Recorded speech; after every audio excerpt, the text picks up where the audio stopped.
tell me about the survey that's going to be coming up. Tell me a little bit about it and what people are going to be seeing out in the city. Okay, so the first phase of our lead service line inventory, we sent out some surveys to the community. And so we received those back, and we're really appreciative to the customers that replied to that and gave us information. So we're moving now into phase 2, where we're actually going out into the community and conducting our own our own investigation to figure out what service line material is on each side of the meter. So we have Tyler Water Utilities crews will be going out into the community between 8 a.m. and 8 p.m. on the weekdays, and on the weekends from 12 to 5. They're going out there. There will be trucks, there'll be uniforms, there will be signs out in the neighborhood to let the neighborhood know that we're out there and we're doing this inventory. They'll get a door hanger on their door prior to us being out there, letting them know we're going to be inventorying your service line material. So the guys are just going to be mainly going in the meter box and trying to identify from there, or identifying from there, what the service line material is, both on our side of the meter and on the customer side of the meter.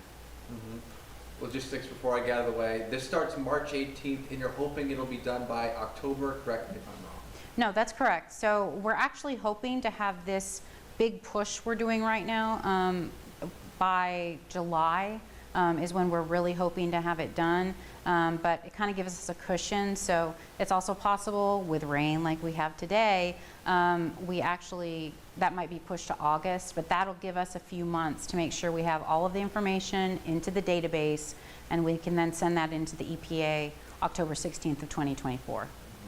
So you said crews are going to be checking meter boxes. Will they be doing any digging in some places? What will people see that? So we're trying to do this as efficiently and with the least amount of disruption as possible. So they will actually be going through the meter box. In some cases, the outside meter box might need to be removed so they can identify underneath, but we're trying not to disturb any grass or anything like that that you have around your meter box. We do ask that you, if you've been notified that it's coming around, they're doing this work in your area, to kind of leave that area open and allow them to do their work.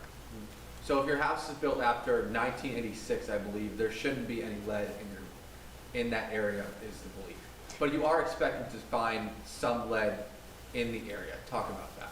Yeah, so we are expecting to find lead in those homes that were built, and we're using a little safety of saying 1989. The ban was in 1986, but if your home was built after 1989, you're not going to have lead on either side of your meter. But prior to 1989, there's really no guarantee. And so what we're doing is we're going out but what we have found though from the community survey was we got about 2,000 surveys back, and less than 1%, excuse me, came back and identified as having lead. Pipes that we have running in the street, the transmission mains, the mains that are running through your neighborhoods, none of those are lead. So there's no lead in any of those lines.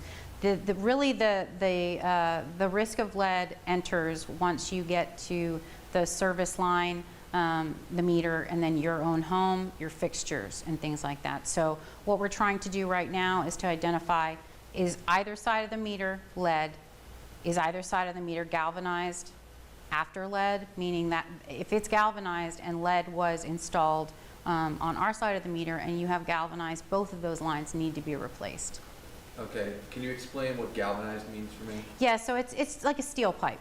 So it's that thinner material, and plumbers will sometimes use that. Really, it was very popular before PEX or PVC even came into existence. It was just a cheaper plumbing material that you could use, and it's common in the older parts of town. We'll see that on the customer side, customer service line. Mm-hmm. Talk about the EPA guidelines that you're having to follow. It's the lead and something rule, I forget, but talk about what you're having to comply with. So we're complying with the lead and copper rule revisions that came out in 2021.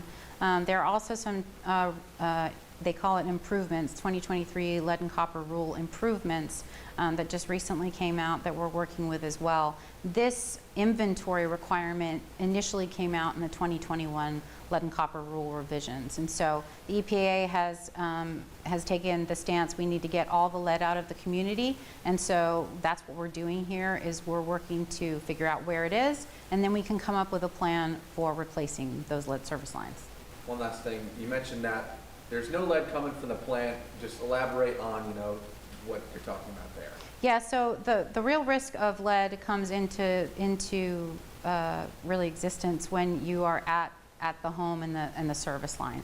At the water treatment plants, there's no lead in your water that's leaving the water treatment plants. And at the water treatment plant, we treat with certain chemicals and we treat that water to have the right balance of chemicals, minerals, so that when it does enter into the distribution system and gets to your house, the risk is almost completely mitigated of if you do have a lead service line, that lead actually leaching into your water.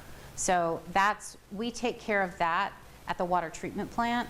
And really, but you can't say 100% that there's no risk ever of that unless you get the lead out. One last thing, just reminded, if you find lead pipes anywhere, you're going to be talking with people. Talk about what that process is going to be like.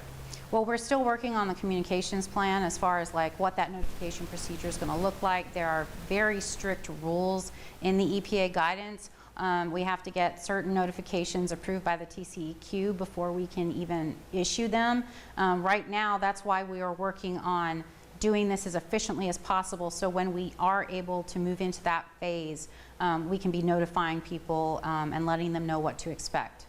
What this service line inventory is also doing, and why we're trying to get it done, all of it done and identified before, well before the deadline, is we'll be able to come up with a lead service line replacement program. And with that, we'll be able to apply for federal funding where we could possibly then be able to help homeowners with their side of the replacement if it is identified that that side of their customer side of the service line needs to be replaced.